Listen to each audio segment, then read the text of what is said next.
This video is powered by the pros at Pascal Air Plumbing and Electric. Arkansas owned, Arkansas operated. GoPascal.com. Connor O'Gara joining us for a Monday hit here from Saturday Down South. Connor, how was your weekend? What are you up to these days?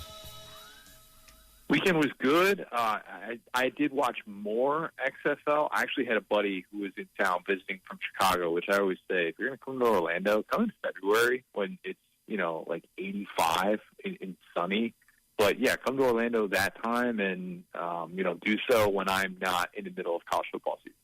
Are you telling me February is palatable for those in the Sunshine State? Because I hate February, and we've actually had callers here today agree. And, we're in the South, but it's Arkansas, and part of our southern state is up in the hills. So February can be a pretty miserable month. Are you telling me that Florida is where we need to be for February? Otherwise, I would just go January to March. No, I think February is the best time because, look, I don't want to paint too broad of a picture here, but let's just say I looked at the weather on Friday, saw that the place where I grew up in the suburbs of Chicago, it was like a low of 9 degrees, and meanwhile down here in Orlando, it was 85 when I was at the beach, and it was sunny. So I'm just saying, if you can get to that, I think life is too short to not put yourself in situations in which that could be a reality. That's just me personally. I understand those that like the cold and that need that little chill in February. Personally, that's not my thing. And a guy who's from the north that's talking about that. But, hey, it happens when you move into the South. Did you, without even asking if you watched Arkansas-Alabama on Saturday, we're not supposed to have rooting interests if you're just like a media member that views things from an unbiased perspective. But I think even the most unbiased of journalists have to look at what's happened at Alabama and say, you know what, I think this athletic department, I think this basketball team right now needs to have that ego clipped a little bit. I felt like Arkansas was the most popular basketball team in the country this weekend. Unfortunately, they couldn't hold on to that second half lead.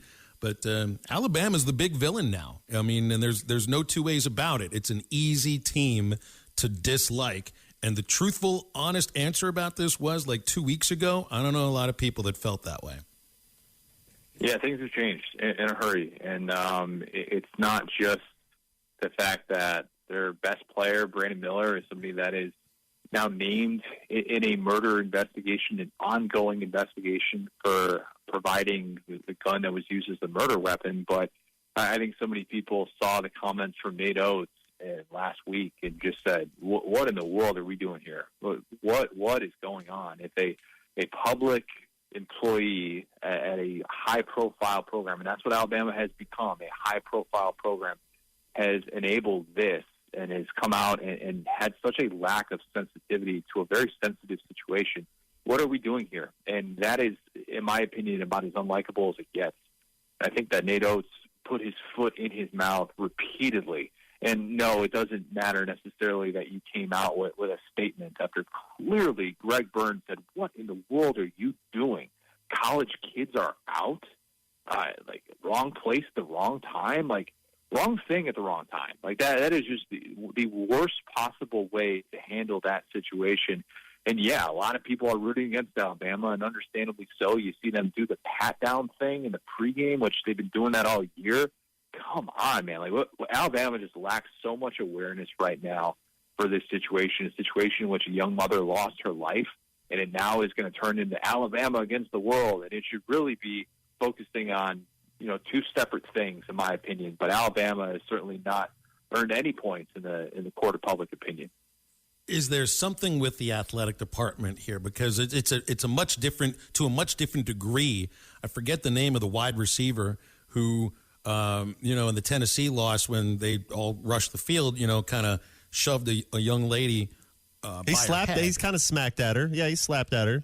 Yeah, but there was also no repercussions for him at all. And I think he might have been Alabama's leading receiver up to that point. The thought is, if it's a walk-on, he's probably, disciplined or kicked off the team or something. With Brandon Miller, this is potentially the best player in the country for college basketball. And we can see the values that Alabama has as far as trying to discipline some of these players, or really not trying to discipline them. We all think that our own athletic departments, that we root for, would react differently. I'd like to think Arkansas would react differently. You had a football player in Jalen Catalon who was suspended because he was arrested for something that truthfully he probably shouldn't have been arrested for. But I just wonder, what is it going on with Alabama here? Nobody wants to take any. Nobody wants to have any accountability for things. And again, these are to two totally different degrees, but you can still draw a line from one to the other in some ways.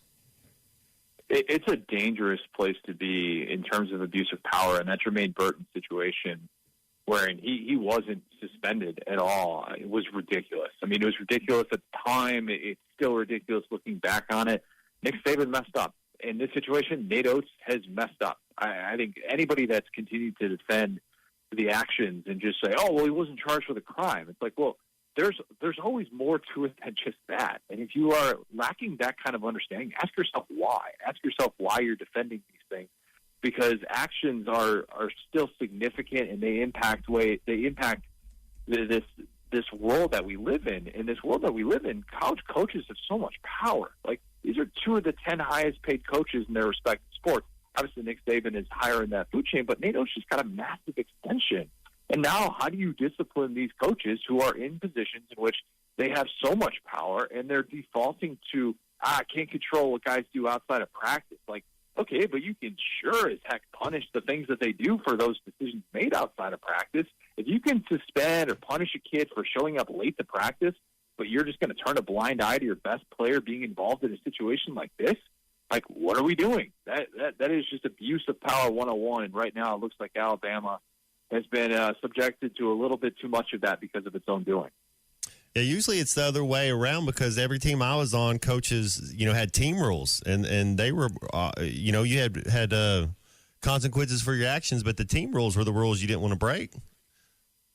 Yeah, and you have Nate Oates coming out here saying he's not in any trouble of any kind. I mean, he didn't even say we handled this internally.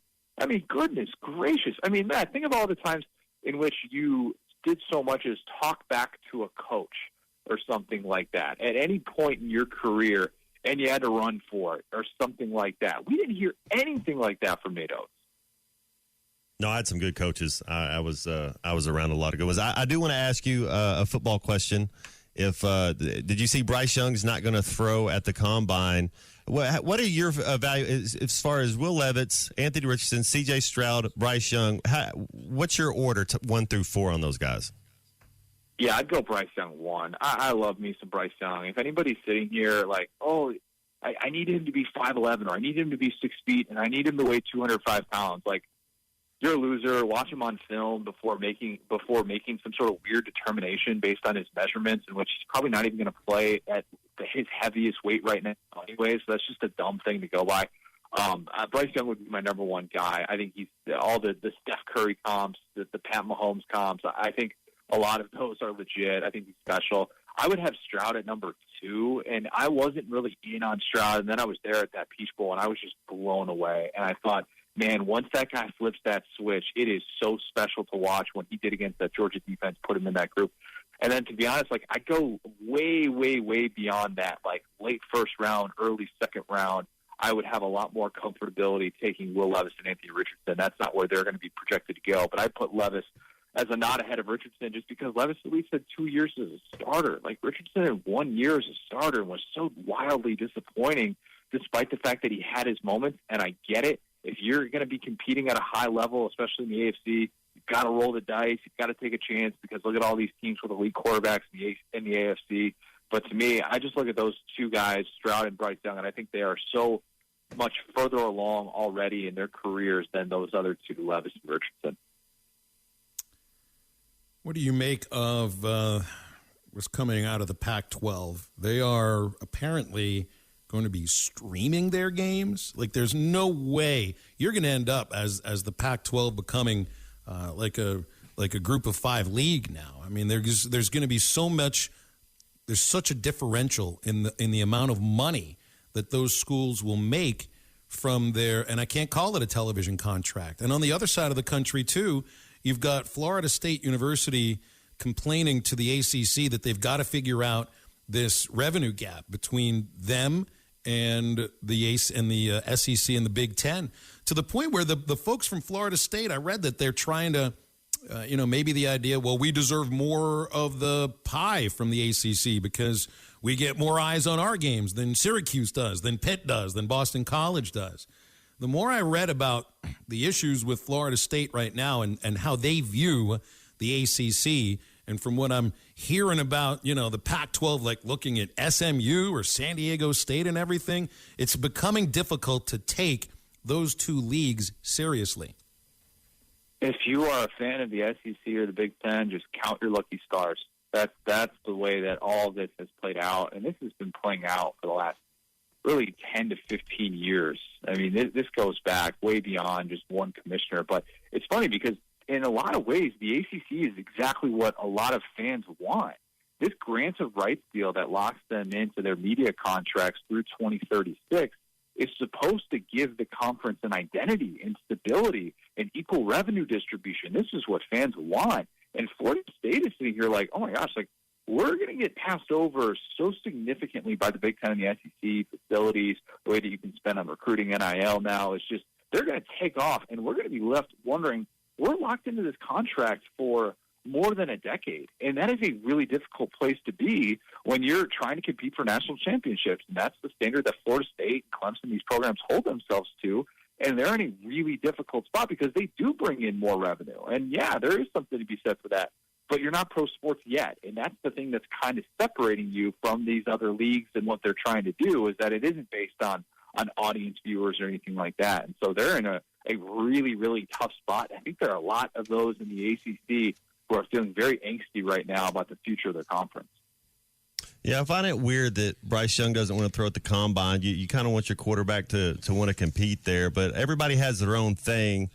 I mean, it's going to be interesting. I don't know that Bryce Young is going to be this star that everybody thinks he's going to be, but you never know. Yeah, look, I think this situation, if you were a guy in that spot of knowing that you're expected to be the number one overall pick, there are not a whole lot of people who are putting anybody above Bryce Young as QB1. Now, I saw there was somebody from CBS Sports who had Anthony Richardson as QB1. That's still making headlines when you do something like that. So if you're Bryce Young and you're understanding, like, look, side by side, yeah, Anthony Richardson and Will Levis, these guys might have bigger arms than him. They might look bigger and look more the part. Why would you put yourself in that situation to even put any sort of doubt into your draft stock? And he's still going to be able to throw at the pro day. This guy was a 2-year starter. I mean, there's so much film with him, especially against really good competition, that it can only hurt him at this point to go into a situation like that. I don't think Bryce Young can step onto the field side by side, not wearing pads in what's, the underwear Olympics, and help himself against the likes of Will Levis and Anthony Richardson, many of which in the draft world are just salivating to be able to see in these settings, despite the fact that there's a lot of evidence suggesting that in the important setting, it's been more of an uphill climb, and there's much more separation between them and Bryce Young. Evaluating quarterbacks coming out of college has just got to be an incredibly difficult thing to do, because you want to try sometimes to go by the production you saw in college, and at the same time, you're like, well, if you played for Alabama, then you had all of the tools at your behest. He got chased around a little bit, though, so I'm not sure if I view, Bryce Young in that way. But with Will Levis and with Anthony Richardson, you're strictly going on tools and tools alone, because their numbers really, like touchdowns to interceptions, completion percentages, all of that, it really wasn't all that impressive. And so they can get out and run, understandable, yes. But I just think quarterbacks are incredibly difficult to know what to expect coming out of college. Yeah, I think there's more paths than ever to becoming an NFL starter because of the ways in which there's more cohesion with college and NFL offenses than there were 10, 20 years ago. But at the same time, and this is something that one of my colleagues, Michael Calabrese, brought up, how many times have we seen somebody at the Power 5 level be kind of meh, just kind of mediocre, become a first-round pick, and then become even a good NFL quarterback? Those situations, it's like Ryan Tannehill, and that's it. Maybe Daniel Jones, but other than that, man, it's like really, really slim pickings. You can kind of go back, and I went back and I found all the guys who were not all conference players who were drafted as first-round quarterbacks and like what their NFL careers ultimately turned out to be. And man, it's really, really difficult. Like there are no examples of success stories. There just aren't. Maybe with the exception of Tannehill, but yeah, I mean, even he had to go to a new team to be able to kind of have his success when he left the Dolphins and went to the Titans. So I mean, it is just such a difficult path to predict for those two, and I'm surprised there's not more resistance for them. BetOnline remains your number one source for all your sports betting this season. Everything from the NFL and bowl season to esports. You'll find the latest odds, team matchup info, player news, and game trends at BetOnline. BetOnline features live betting, free contests, and live scores for almost any sport or game imaginable. We're the fastest and easiest way to bet on all your favorite leagues and events.